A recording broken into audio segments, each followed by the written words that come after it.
Richard was a boxer, so he used to go boxing, and he was also interested. He played football. So the guy at the boxing club said to him, if you like sports, son, then you want to join the army. And it all sparked from there, really. He would have been about 14, 15. He came home and told me, and nobody could have been more surprised than I was when he said that. And that's where it all started.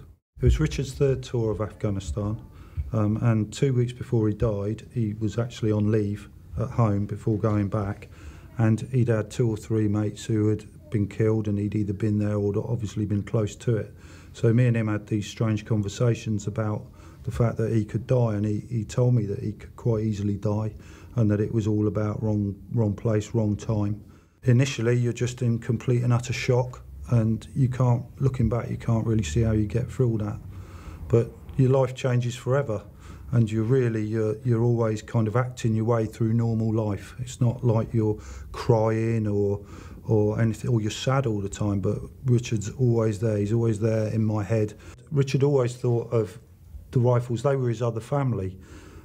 His mates up there really were like his brothers, and he often used to say about the band of brothers cliche, but it really was true with his mates out there. And we found since his death that they really did feel like they were brothers and like they've lost brothers. At the funeral, Charlotte, our daughter who's 11, her teacher came to the funeral to represent the school because the school had been quite involved with Richard's tour, and a lot of the lads had come to meet him when he was home on leave from Charlotte's class, and then 2 weeks later they had to be told he'd been killed, and it hit them quite bad. And Charlotte's teacher came to the funeral, and she saw one of Richard's friends, it was in a wheelchair, and she was really sort of shaken to the core by, actually, this is a war and this is affecting a lot of people, and she never really understood. So she wanted to start doing something that would make a difference.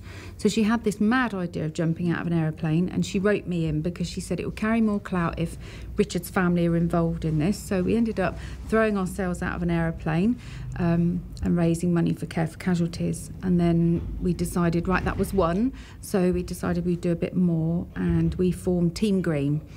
And that was 23 people running the Reading Half Marathon earlier this year. Included in that was one of Richard's other friends, he's now Corporal James McKee, and we ran the Reading Half Marathon and raised just over £9,000 for Care for Casualties.